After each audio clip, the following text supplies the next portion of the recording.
السلام عليكم ورحمة الله وبركاته أعزائي تلميذات وتلاميذ الأولى علوم رياضية. في هذا الفيديو إن شاء الله غادي نصحح التمرين 49 باج 177 ديال باري سونتر تفاعلا مع واحد التعليق اللي طلب مني هاد التمارين ديال باري سونتر.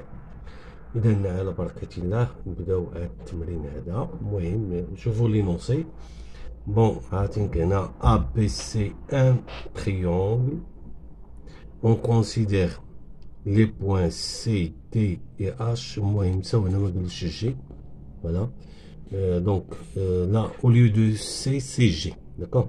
Mais C, c'est déjà défini. ABC est un triangle. Alors, qui vérifie les relations? Alors, la première question, montrer que G est le milieu de BD. Sans plonger dans les relations vectorielles, on va utiliser les propriétés de barycentre et en particulier la propriété de l'associativité. Alors, partons de cette relation vectorielle. Ceci nous donne que G est le barycentre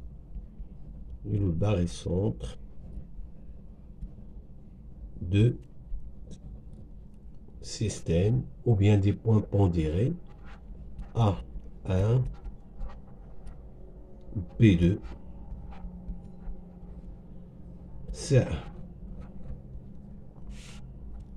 Alors remarquons ici que ces deux A1 et C1 sont affectés de mon coefficient 1. Donc je peux les remplacer par leur milieu. Je rappelle, D est le milieu. Or, D est le milieu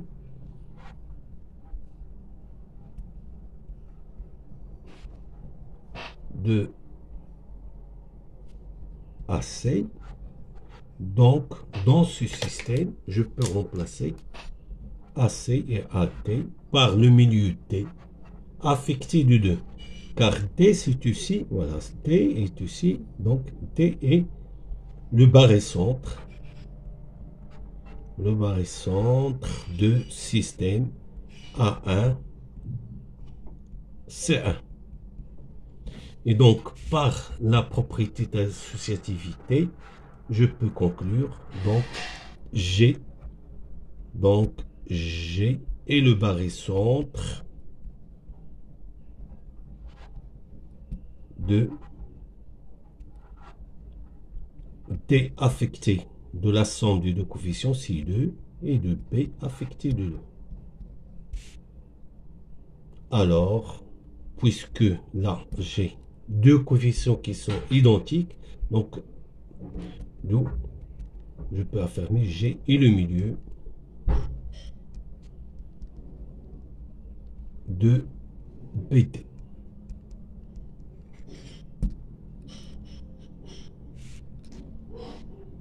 Deuxième question, montrer que G, le quadrilatère GHAC est un parallélogramme.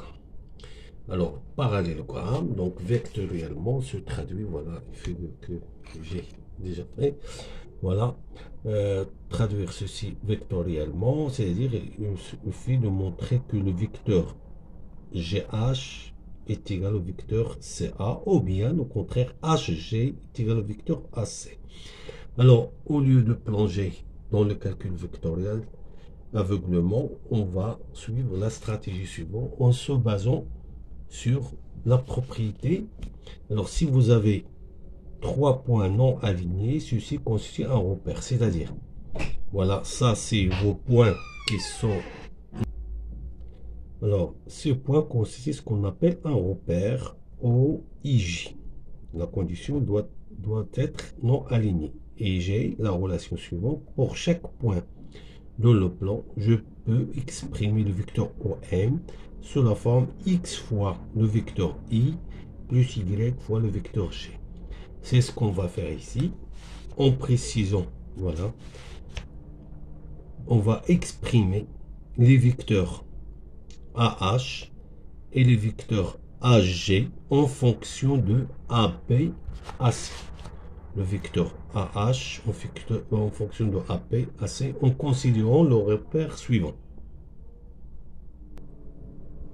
Alors, les points A, B, C constituent un repère, puisqu'ils sont alignés, puisque APC est un triangle. Donc, je vais exprimer en fonction de AB et AC, AC c'est déjà exprimé, c'est AC en fonction est égal à AC. AC est le vecteur AG en fonction du vecteur AP et AC. Et c'est toujours possible car ceci constitue un repère. Alors nous avons H et le barycentre des points pondérés suivants. On va utiliser une propriété de cours. Alors je peux exprimer le vecteur AH de la façon suivante. AH, alors je fais la somme du coefficient. 4 fois AH est égal à 5 fois A fois A, plus 2 fois AP, moins 3 fois AC. C'est une relation de cours. Voilà. C'est-à-dire, ceci va vous donner 4 fois AH est égal, ceci c'est le vecteur nul, 2AB, moins 3AC. Qui va vous donner AH est égal à 1 sur 4 AP, moins 2 fois AP, pardon, moins 3 fois AC.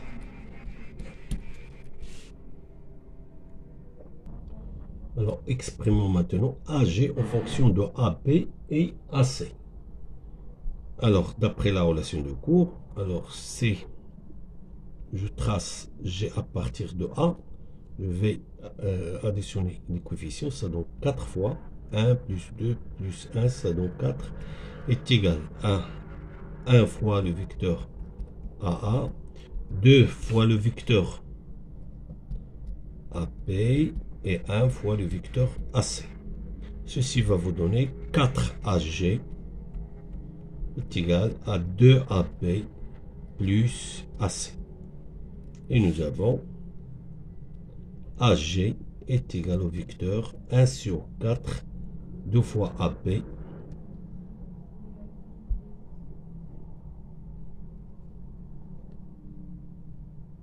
plus AC.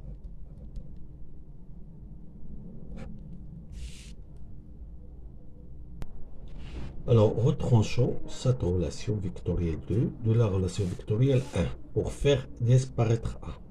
C'est-à-dire écrire AG moins AH est égal 1 sur 4 de AP plus AC moins 1 sur 4 de AP moins 3AC.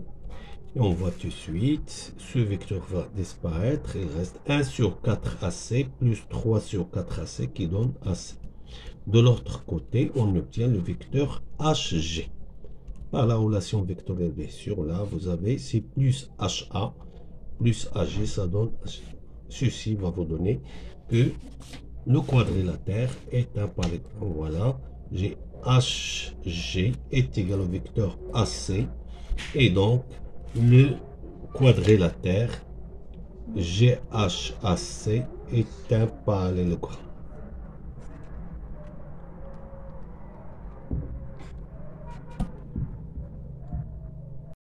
Alors, on a déjà montré que le vecteur HG, voilà, HG est égal au vecteur AC. Alors maintenant, on va exprimer HG. On va montrer que HG, c'est, HE, c'est un réel fois le vecteur AC. Parce que, pourquoi je fais toujours en fonction de AP et AC? Parce que je rappelle que AP, AC constitue une base du vecteur. C'est-à-dire, je peux toujours exprimer deux vecteurs en fonction de AP, AC. Alors, je rappelle ici que j'ai AH le vecteur AH, c'est 1 quart de AP moins 3 AC. Et le vecteur AE, puisque E c'est le milieu de AP, donc c'est 1/2 de AP. Alors, je vais faire la soustraction pour faire disparaître le point A.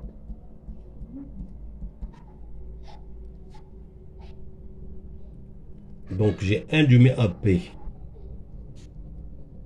moins 2 sur 4 AP plus 3 quarts AC. Alors, par la relation de charge, j'obtiens HE est égal, et ceci vont s'annuler, ça va donner 3 sur 4 AC, qui va vous donner 3 sur 4 HG. Et j'obtiens la relation d'alignement. Le vecteur HE est égal à 3 quarts du vecteur HG. C'est-à-dire les deux vecteurs sont collinéaires. Donc, je peux affirmer que E, G et H sont alignés.